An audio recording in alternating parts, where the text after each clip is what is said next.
Oke, bismillahirrahmanirrahim. Assalamualaikum warahmatullahi wabarakatuh. Waalaikumsalam warahmatullahi wabarakatuh. Sehat semua ya? Sehat. Ada yang nggak masuk? Ada. Ya nggak apa-apa, karena ini juga kan sebetulnya harusnya itu tidak ada KBM ya hari ini, karena kita kan sedang ada kegiatan lain di sekolah itu, sedang peringatan Harlah. Tapi nggak apa-apa, Bapak mengucapkan banyak terima kasih buat adik-adik semua yang mau ikut berpartisipasi dan ikut di KBM Bapak. Ya. Kemudian nanti untuk pelajaran Bapak biasakan nanti apa ya, berseragam dengan rapi. Ya mungkin ada beberapa yang mungkin kelengkapan seragamnya belum terlalu ini ya, atau yang mungkin pakai sendal. Ya Bapak masih maklum ya, karena memang ada alasan yang mungkin bisa diterima gitu ya. Tapi ya nggak apa-apa, yang penting komunikasi dulu. Ya Pak, hari ini saya nggak bisa ini, nggak bisa itu, harus pakai sendal dan lain sebagainya, nggak apa-apa. Yang penting komunikasi dulu. Meskipun itu ya sebetulnya kalau mau sekolah ya harus rapi gitu ya. Oke, sebelum Bapak masuk ke materi, biasakan kita itu sebelum melakukan KBM itu berdoa dulu ya. Coba untuk KM bisa dipimpin doa dulu. Sebelum kita belajar KBM, kita berdoa dalam hati mulai.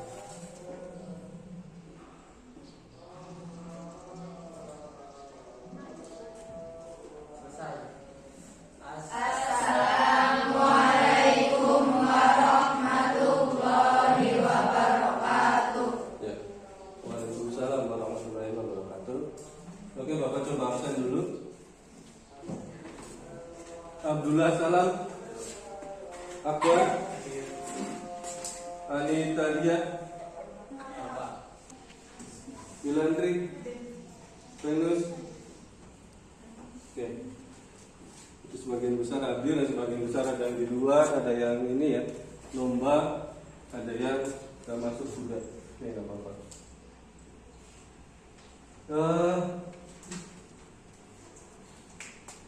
Hari ini Bapak akan mencoba untuk memaparkan materi tentang pengecilan ukuran, lebih ke buahnya. Ya. Di KD 3.4 dan 4.4-nya itu menerapkan proses pengecilan ukuran buah. Ini nanti di materinya. Kemudian 4.4-nya melakukan pengecilan ukuran buah nanti di prakteknya. Di 3.4 kita itu menerapkan proses pengecilan ukuran buah lebih ke materinya. Jadi nanti kita membahas dari mulai karakteristik bahan yang akan diolah. Ya, sebenarnya kan nggak harus buah. Ya, bahan pangan itu kan macam-macam ya, misalnya buah-buahan, ya, buah, kemudian biji dan lain sebagainya. Ya. Kemudian alatnya, ya, alat-alat pengecilan ukuran itu apa saja, kemudian prosesnya bagaimana, ya, kemudian karakteristik alat yang digunakan untuk bahannya itu seperti apa, kemudian nanti juga ada bagan alir. Ya. Kemudian yang ke 4.4-nya kita melakukan pengecilan ukuran buah lebih ke prakteknya. Nanti kita pilih alat mana yang akan kita pakai. Ya. Kemudian setelah apa ya? Ketika kalian mendengar istilah pengecilan ukuran buah, ya, atau pengecilan ukuran, apa sih manfaat? Kira-kira apa? Pengecilan ukuran sehingga mudah diolah. Ya. Ada yang bisa menjelaskan lebih jauh lagi? Ayo. Bisa jadi. Ya. Ada lagi yang bisa menjawab? Meningkatkan daya larut. Meningkatkan daya larut, ya biasanya ke penghalusan ya. Tapi secara umum kita melakukan proses pengecilan ukuran buah itu adalah untuk apa ya? Tadi ya, untuk mempermudah proses pengolahan. Misalkan begini, ketika kita membuat keripik, tahu keripik? Itu kan ada yang namanya proses pengecilan. Diapakan proses pengecilannya? Dibuat menjadi setipis mungkin ya. Kita nggak mungkin misalkan bikin keripik kentang, kemudian kentangnya nggak disisir dulu, kan nggak mungkin. Nah, kentang aja terus digoreng begitu kan nggak akan mungkin ya. Nah, seperti itu. Dan jadi itu adalah fungsi kita nanti mempelajari materi proses pengecilan ukuran, yang pertama dalam hal ini adalah buah. Kemudian, ya, sebelum kita jauh membahas tentang materi lagi lebih dalam, ya nanti di sini Bapak sekali lagi ingin memberikan masukan kepada kalian, ya, dalam hal ini tentang belajar, ya. Bapak berpesan kepada kalian supaya yang namanya belajar itu jangan setengah-setengah. Ya, kenapa jangan setengah-setengah, Pak? Biasanya setengah-setengah ini akan bingung, ya, bingung antara belajar atau tidak. Benar nggak? Makanya belajar itu harus seperti apa? Menurut kalian yang namanya belajar itu harus seperti apa? Harus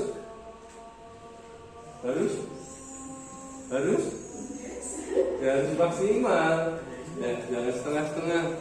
Kenapa? Biasanya karena kalau misalnya setengah-setengah ini bingung nanti mau belajar atau mau enggak, gitu ya. Sedangkan kalian ini kan adik-adik semua ini kan statusnya sampai sekarang itu adalah sebagai pelajar. Jadi kewajiban utamanya adalah belajar. Ya. Kok gitu, Pak? Ya, karena nanti ternyata meskipun sebagian dari kalian banyak yang tidak tahu ya manfaat kalian belajar utamanya di HP ini kaitannya dengan kehidupan nyata itu seperti apa gitu. Tapi ternyata memang ketika kita kait-kaitan banyak yang berkaitan dengan kehidupan nyata. Ya, makanya Bapak seperti tadi menjelaskan merangsang kalian untuk berpikir apa sih pengecilan ukuran buah itu fungsinya gitu kan. Ya salah satunya kalau misalnya kita bikin keripik nggak mungkin kan langsung digoreng kentangnya segotong, itu nggak mungkin.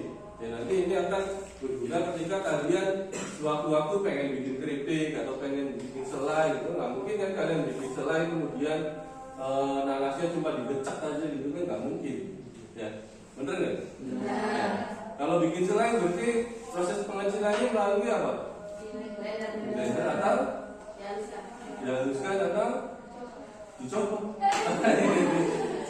dicopot, ya atau diparut juga bisa kan? Ya, itu seperti itu. Sudahkah bisa nyala? Ya belum bisa nyala. Kita tunggu sebentar dulu. Oke, ini adalah tujuan pembelajarannya ya. Nanti sekilas tadi udah Bapak paparkan, tapi nanti ini secara intinya baca nggak? Enggak. Oke, coba Bapak bacakan ya. Melalui stimulus yang diberikan oleh guru, stimulus itu maksudnya Bapak nanti memaparkan, melemparkan pertanyaan gitu ya.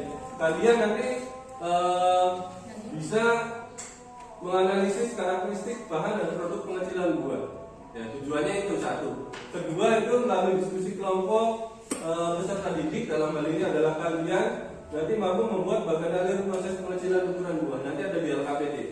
Ya. Bagian alirnya seperti apa? Ya, dari mulai pemilihan bahan, rotasi ya. Misalkan kita kan buah nanas ya.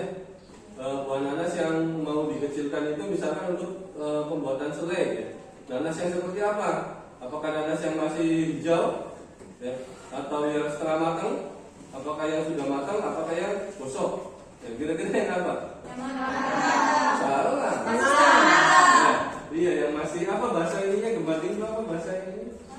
Bahasa apa? Ya gembading. Bahasa Indonesia-nya apa? Mengkal. Oh iya mengkal. Karena selai kan butuh apa? Acidity kan? Asamannya harusnya kan bukan hanya manisnya saja. Bukan lupa. Ya. Kemudian melalui diskusi kelompok bisa jadi mampu membuat formulasi ini enggak ya, kita enggak. Melalui kegiatan praktikum peserta didik mampu memproduksi olahan pengecilan buah ya.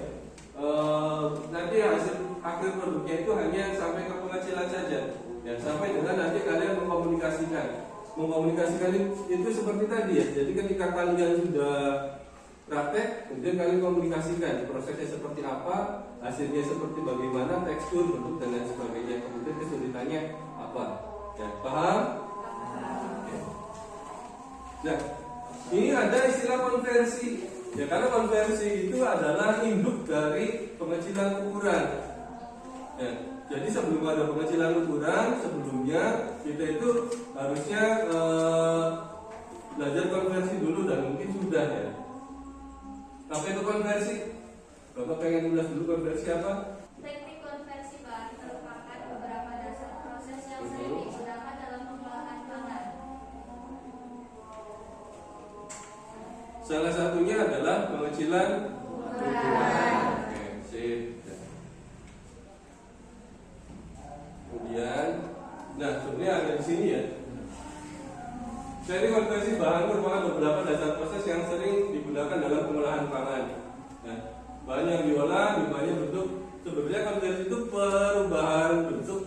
Ya, nanti kan ada yang namanya emulsifikasi. Udah pernah dapat waktu kelas 1 ya? Iya. Iya, tapi lupa. Iya. Ya lupa karena jawabnya ragu-ragu. Emulsifikasi, pencampuran juga ada. Dan pencampuran itu biasanya pada saat proses pembuatan apa? Selain. Selai. Bahan pencampurnya adalah gula dan air. Ya, betul. Ya. Secara sederhananya seperti itu. Nah, kita baru masuk ke pengecilan ukuran nih. Nah, penentuan bahan. Nah, kita ini secara umum KPHB itu kan pertanian lebih ke bahan hasil pertanian. Nah, di sini ada buah-buahan, ada umbi, kemudian apa lagi selain ini? Sayur. Buah, Sayur. sayur. Akbar. Rempah itu bisa, tapi biasanya bentuknya simplisia ya. Iya simplisia. Simplisia, istilahnya simplisia. Nggak apa-apa, anak itu juga masuk proses pengecilan ukuran juga. Ya. Kalau buah biasanya selain produk akhirnya adalah nanas, apalagi? Adalah nanas, adalah selai. Ya, biasanya menghasilkan produk apa lagi? Jus. Jus. Betul. Asinan. Asinan, manisan, Es krim. es krim ya bisa. Bisa. Luar bisa. Dan masuk ke pencampuran juga berarti ya. Iya. Ya. Oke. Kalau umbi, keripik, Geblok pak. masuk. Masuk pak juga ada Iya, geblok masuk. Geblok, cimplon. Cimplon dari buah ya? Iya, iya. Dari umbi ya sama. Kemudian apa lagi? Keripik. Apa lagi tuh? Ketuk. Betul. Masih di satu sio yaitu getuk, geblok. Tape. Oh yang singkong bener. Tape singkong. Oh iya. Itu ke fermentasi juga ya. Singkong keju. Singkong keju ya, itu nanti ke pencampuran. Terus apa lagi? Tepung masuk nggak? Ya, tepung kan bisa jadi bukan hanya dari beras dan ini ya. Tepung kan bisa jadi dari singkong gitu ya. Dia campur sama singkong sama. Oh iya. Oh iya. Nah, dicampur itu bahasa ini apa? Tepung apa? Tapioka. Tapioka. Tapioka. Campur. Nah, ini nanti ada video ya, mudah-mudahan bisa di. Wah, udah dipahami. Bukan anime kan? Pengecilan ukuran.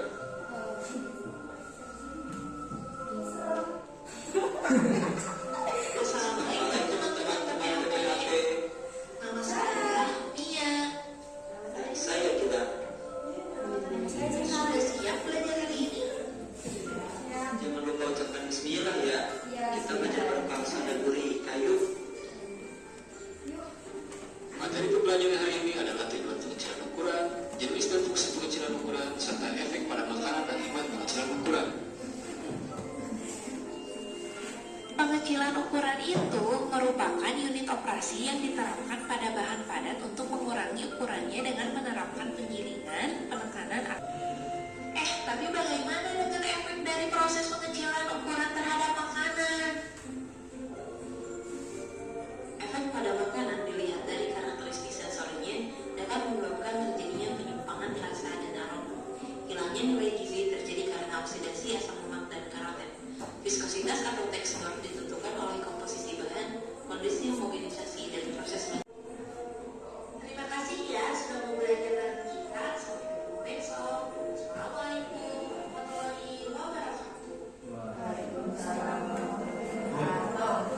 Oke, itu sekilas ya tentang pengecilan ukuran. Oke. Tadi Bapak juga sebetulnya menyiapkan ini ya, menyiapkan video tentang penggunaan alat.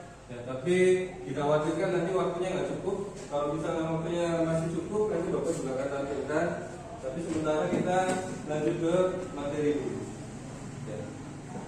Di operasi yang diterapkan pada bahan padat untuk mengurangi ukurannya dengan menerapkan proses penggilingan, penekanan, atau pemukulan. Dan intinya adalah proses ya pengecilan ukuran ya. Tanpa dijelaskan pun kita rangkaiannya pemikirannya harus sampai sana ya. Nah kemudian ada pengelompokan metode pengecilan ukuran tergantung partikel yang dihasilkan. Ini ada chopping, cutting, slicing, dan dicing. Ini mungkin kelihatan nggak? Nggak kelihatan ya? Jadi akan Bapak bagikan ini materinya. Nanti kalian pahami nanti pas di ini ya, pas di bagian kelompok. Ada juga nanti di penggilingan. Ini biasanya untuk menjadi tepung atau pasta untuk meningkatkan kehalusan ya. Penggilingan itu tujuannya menghaluskan, kayak misalkan tepung kan asalnya dari apa? Tepung misalkan tepung beras itu kan dari beras. Jadi kan digiling tuh, digiling dulu sampai halus, sampai dengan kadar kehalusan atau tingkat kehalusan yang ditentukan, kemudian bisa dikatakan sebagai tepung yang layak konsumsi gitu ya. Rempah-rempah, tepung-tepungan, gula halus, pasta halus ya. Tahu gula halus? Ya, itu kan sama kayak tepung juga ya. Kayak tepung juga tapi gula. Kemudian emulsifikasi dan homogenisasi biasanya untuk bikin mayones, susu, mentega, es krim juga itu ternyata emulsifikasi ya. Dan margarin. Nah, jenis dan fungsi alat pengecil ukuran. Coba Akbar dibaca Bar. Ini nih Bud. Jenis dan fungsi alat pengecilan ukuran. Ada 3 kelompok alat pengecil ukuran.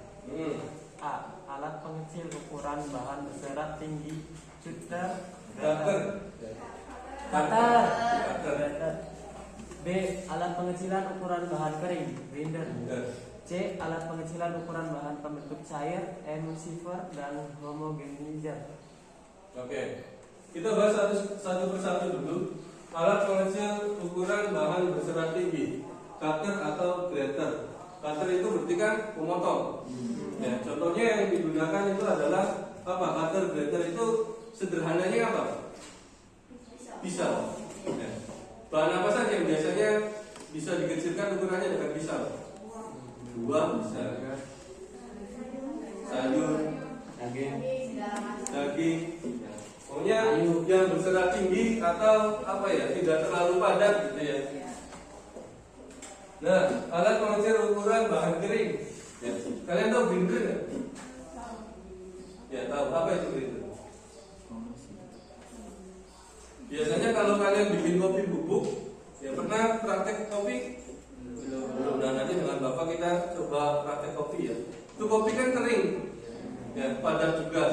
Nah nanti menghaluskannya itu pakai grinder, ya, penggiling, ya penggilingnya. Kalau penggilingnya nggak ada atau grindernya nggak ada, kita bisa pakai blender. Ya, yang pakai buat itu tuh menghaluskan bumbu. Ya. Tapi blender itu kan sejatinya untuk menghaluskan bahan-bahan sama yang berserat juga, atau karena ada yang padat juga harus dikasih air kan. Kalau misalkan hanya bahan padat saja biasanya akan panas. Ya, sama halnya nanti ketika kita menghaluskan kopi, ya itu karena kita nggak punya grinder di sini. Ya, tapi Bapak usahakan nanti bawa entah dari rumah atau dari apa. Tapi nanti akan ada yang nyoba pakai blender. Ya, udah pernah belum menghaluskan kopi pakai blender?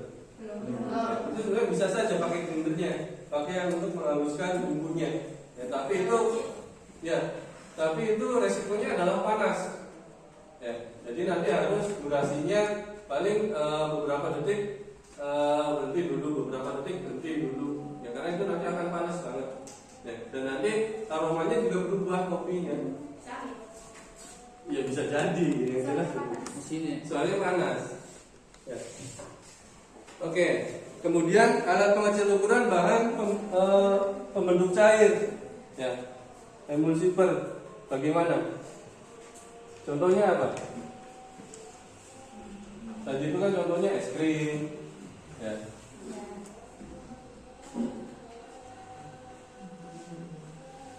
Nah, di sini alat pengecil ukuran bahan berserat tinggi, ya. Dasarnya bekerja dengan menggunakan prinsip gaya meter. Masuk ke cutter blender ya? Blender. Blender?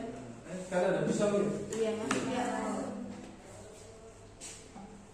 Nah, cutter membuang sisik ikan, ya, membuat filet, membuang sisik ikan itu apa? Nyisiki ya. Kalau orang sini mengupas kulit buah dan sayur-sayuran. Biasanya peeler juga bisa ya, serta kulit hewan sembelihan seperti daging. Ya. Ada dua jenis cutter, yaitu pisau pemotong dan yang seperti ini ya. Oh, Tapi yang kita punya itu bentuknya gede banget, nggak apa-apa sih sama. Nah, pisau pemotong, pisau ini berguna untuk memotong, membelah, mencincang, buah dan sayuran serta hasil pertanian lainnya. Ya, kayak misalkan kita mau bikin tepung tapioka atau tepung singkong, gitu. Itu kan nggak mungkin nggak dikupas dulu, ya, kan harus dikupas dulu. Apa jadinya kalau kita bikin tepung kulit ininya nggak dikupas dulu? Warna coklat. Itu bagus apa enggak? Kan bagus ada warna. iya. Tapi kan kualitasnya menurun. Wede. Mantap, Akbar. Ya, macam-macam pisau. Nih, ternyata pisau juga banyak ya. Wah si gede nggak bunuh aku. Sabi ya, sabi. Yang pisau yang gede buat apa? Nyunuknya apa? Foto gambar lagi. Daging. Ya. Dagingnya siapa? Dagingnya Selang. Eh, Jangan ke dagingnya, Sen. Ini fork itu semacam garpu ya. Intinya untuk menusuk, carving, chef, boning, bread itu biasanya untuk apa? Roti, ada buat steak, macam-macam. Meskipun ya kita kalau di rumah pakainya pisau itu ya satu buat semuanya ya. Buat potong bawang, buat potong roti, buat potong sosis. Kita masih tahu. Pemarut atau gritter. Kalau ini mungkin udah paham semua ya, maksudnya di rumah masing-masing udah pada punya pemarut ini. Ya. Pemarut ini bersifat multiguna dan ada yang khusus. Ya. Namun dan buah kelapa akan diambil patinya atau ekstraknya. Jenis alatnya adalah pisau berputar atau rotary knife cutter. Nah, itu yang pakai mesin biasanya di pasar itu pemarut kelapa tuh. Itu namanya rotary knife cutter. Nah ini ya, ini yang sederhana, ini yang lebih modern, bukan lebih modern sih, lebih mekanisasi ya, lebih mekanisasinya memakai mesin atau dinamo. Ya. Tapi ya secara kerjanya sama, dia memanut, ininya akan berputar. Ya. Kalau ini kan kita parutannya yang bergerak. Kalau ini parutannya yang bergerak. Indah sebenarnya. Berarti ini kelapanya yang bergerak. Bukan parutannya, bukan. Kalau ini berarti parutannya yang bergerak. Bukan Rasanya kelapanya. gerakin tangan deh pak, bukan kelapanya. Oh iya. Ayo. Kelapa sih baik. Tapi kan kalau misalkan nggak ada kelapanya, tangannya ya. Bentar bapak. Akrobatik sekali ya. Ngeri-ngeri sedap. Nah, jenis dan alat pengecil ukuran pada bahan kering. Ya. Proses penggilingan merupakan proses yang paling banyak dilakukan. Mekanisme terjadi pemecahan ya, sampai ke apa ya? Lebih ke pemecahan sih. Kemudian nanti faktor yang berpengaruh dalam proses penggilingan yaitu bisa baca? Baca, coba baca. Faktor-faktornya. Kau dibaca nggak? Apa saya gara bunyi Pak? Faktornya. Ya. Penggilingan adalah satu jenis bahan yang dihancurkan, dua pada air bahan, tiga kepastiannya bahan, empat daya yang tersedia, dan lima tingkat kehalusan bahan yang terkehendaki. Yang dikehendaki. Jadi ini adalah faktor yang berpengaruh dalam proses penggilingan. Ya, jenis bahan. Ya, jenis bahannya apa? Apakah kelapa, apakah ketela pohon, ataukah biji-bijian? Ya. Kemudian jenis bahan yang dihancurkan, kadar airnya. Ya, apakah berair atau tidak? Bagi contoh alat ya. Hammer mill nanti bisa dibaca sendiri lagi.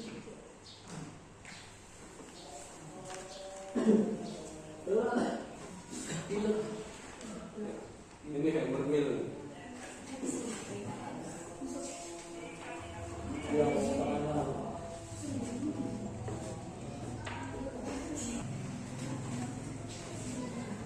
Nah, selain alat-alat yang tadi, ya, itu masih ada jaw crusher, ya, kemudian giratory crusher, kemudian roll mill. Sebenarnya kalau misalkan bicara tentang alat itu banyak sekali, ya, karena semakin kesini makin maju tentu inovasi-inovasi tentang alat itu akan semakin banyak. Tapi yang penting kita tahu prinsip dasarnya dulu saja, atau alat-alat yang sederhana dulu saja. Makanya nanti kita praktek usahakan pakai alat-alat yang sederhana atau yang biasa kita temui dulu saja. Ya. Untuk membiasakan dan juga karena memang kita inventarisasi alatnya masih belum terlalu lengkap ya.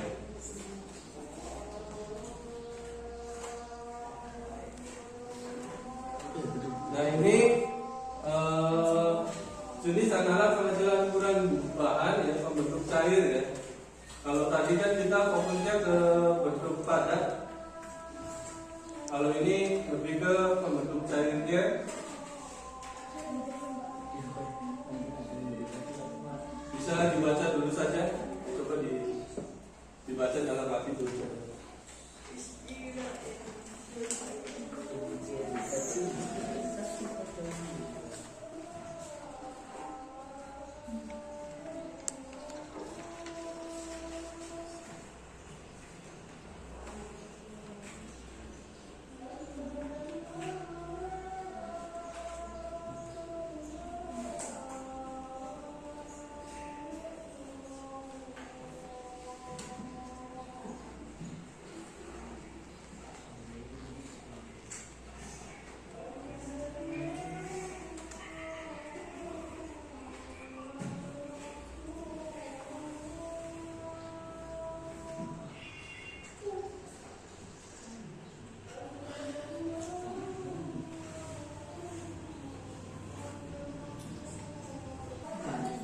Nanti akan bagikan materinya. Kita fokus di pengecilan ukuran dulu saja. Ini alat pencampur ya. Ada ribbon blender, ada double pan mixer. Pernah lihat alatnya? Pernah lihat? Belum. Ya.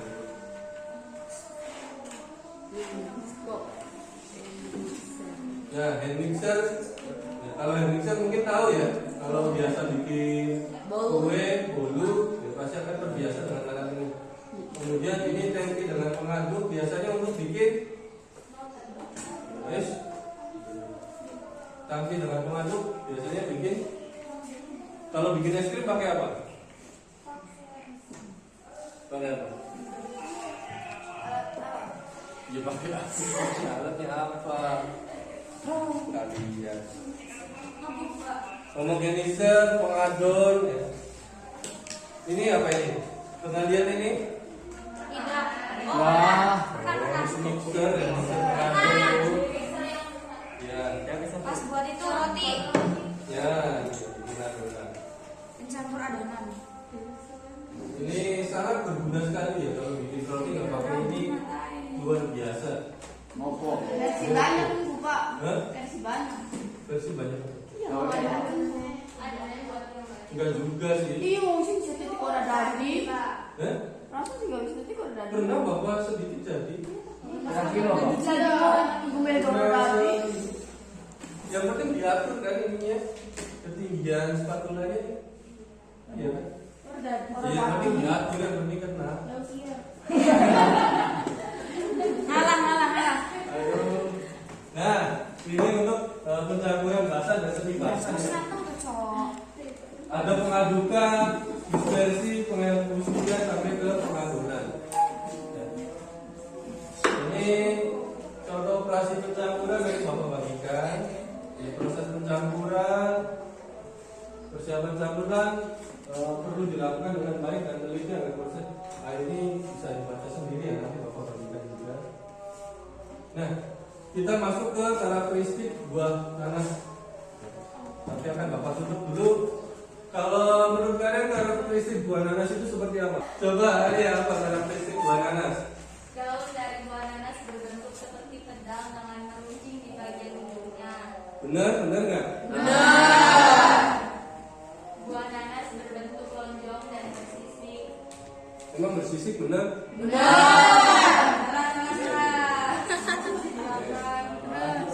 Terus para buah nanas memiliki mahkota dan apabila sudah matang buah nanas akan berwarna kuning. Benar? Ya, Kalau masih mentah, warnanya?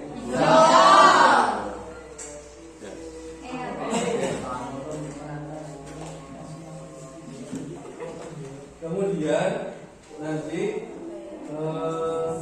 ada indeks kematangan buah nanas nih. Ya, karena kita kan ngambilnya nanas. Ya. Tapi sebelum ke sini, Bapak nanti mau boleh dipilih masing-masing saja. Ya, dipilih masing-masing. Ya. Dan nanti langsung duduk sesuai kelompoknya masing-masing. Bisa mulai dari sekarang. silakan Pak. Gimana? Ya, yang penting buat kelompok. Bebas mau berapa orang ya. Kalau buat kelompok kita paling jumlahnya nanti 5 sampai.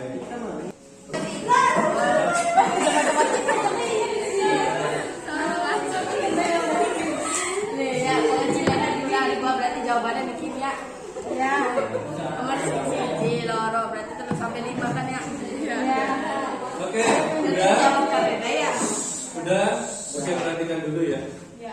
Nanti kalian kan sudah Bapak bagi menjadi 4 kelompok. Dan nanti diantaranya dalam kelompok ini mengerjakan beberapa tugas yang nanti ada di LKPD. Perencanaan proyek itu untuk praktek. Ya, paham? Nah, silakan kalian baca dulu materinya ya yang sudah Bapak bagikan tadi di grup WA, yaitu adalah modul elektronik ya, yang biasanya kalian buka-buka buku fisik kertas, ya sekarang buka-bukanya dari HP yang mempermudah kalian biar materi itu bisa dibawa-bawa oleh kalian kemana saja. Dan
Nanti kan kita rencananya mau praktek. Terbagi jadi 4 kelompok. Kira-kira bahan alat dan bahannya apa saja? Bar. Alat apa? Alat bahannya. Bahannya berarti kita pakai Timbangan digital. timbangan ada. Timbangan digital. Timbangan digital untuk Timbangan. ya, jadi nanti sebaiknya ya sebetulnya sih tidak akan ada penyusutan yang berat. Dengan pasti kan ada sisa-sisa yang nempel di blendernya.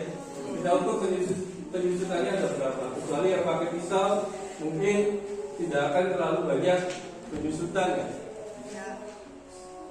Oke, itu untuk rencana praktikum ya, atau nanti sebagai evaluasi ya. Nah, coba Bapak pengen tanya dari hasil diskusi tadi, apa sih yang dimaksud dengan proses pengecilan ukuran? Siapa yang bisa jawab? Yang bisa jawab langsung? Ya, Alia. Pengecilan ukuran dapat didefinisikan sebagai penghancuran dan pemotongan mengurangi ukuran bahan padat dengan kerja mekanis, yaitu membaginya menjadi partikel-partikel yang lebih kecil. Oke, Alia menjawab pengertian atau definisi dari proses pengecilan ukuran. Bisa dipahami ya? Sepakat semua ya? Oke. Kemudian sebutkan dan jelaskan jenis-jenis dan fungsi alat pengecilan ukuran. Siapa yang bisa jawab? Atau sekilas saja boleh? Oke? Neng. Yaitu alat pengecilan ukuran bahan berserat tinggi, marker sama grater. Terus yang kedua ada alat pengecilan ukuran bahan kering, grinder, alat pengecilan ukuran. Oke, itu adalah jenis dan fungsi alat pengecilan ukuran ya.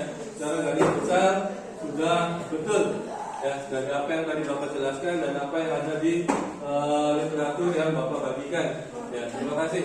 Kemudian yang ketiga, jelaskan efek dari proses pengecilan ukuran pada makanan. Siapa yang mau jawab? Boleh? Siapa dulu? Siapa yang berbagi dulu? Ukuran dalam makanan. Dalam beberapa produk pangan, pengecilan ukuran dan emulsifikasi memungkinkan meningkatkan tingkat kerusakan dengan terjadinya pelepasan enzim secara alami dari jaringan yang rusak atau akibat aktivitas mikrobiologi dan oksidasi yang terjadi pada setiap luas permukaan yang terkena proses pengecilan. Udah? Udah? Ya, oke, sepakat ya. Nanti sudah ada 3 orang yang menjawab, ketiga-tiganya nanti akan Bapak berikan nilai plus dan masing-masing 100 poin dan 100 poin untuk pertemuan hari ini. Ya. Makanya nanti ketika ada pertanyaan yang lain, kalau misal bisa jawab boleh langsung jawab ya. Gak apa-apa, ya tidak harus benar. Ya karena kita itu kan belajar, yang namanya belajar pasti ada salahnya.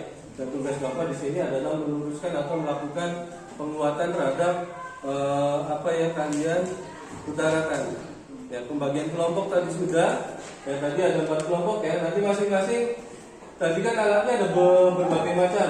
Ya, coba untuk kelompok 1 mau pakai alat apa? Yang kelompok 1. Pisau. Kelompok 2 mau pakai alat apa? Lebar. Kelompok 3 pemarut saja. Kelompok 4 laser. Oke. Berarti pas ya ada 4 kelompok. Nanti alat-alat yang lainnya seperti mungkin nanti pisau juga setiap kelompok akan butuh ya, karena nanti ada yang namanya pengupasan. Ya, ada pengupasan dulu. Kemudian kita masuk ke kesimpulan nih. Coba Akbar, kesimpulannya bagaimana Akbar untuk pertemuan hari ini?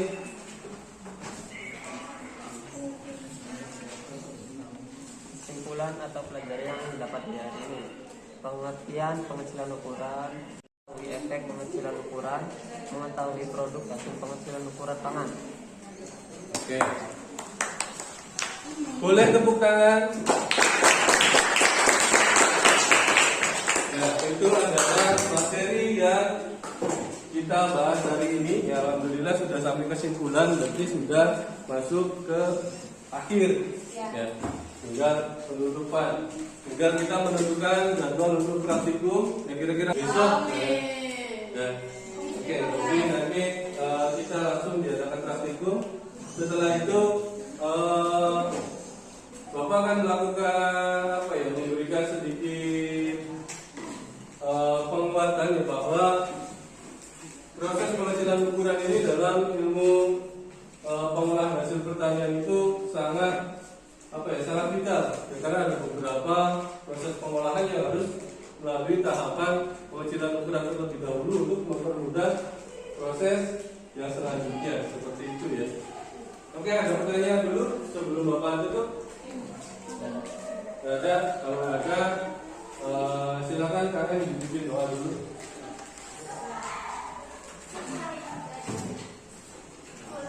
Semoga untuk pertemuan hari ini bermanfaat. Amin. Doa dalam hati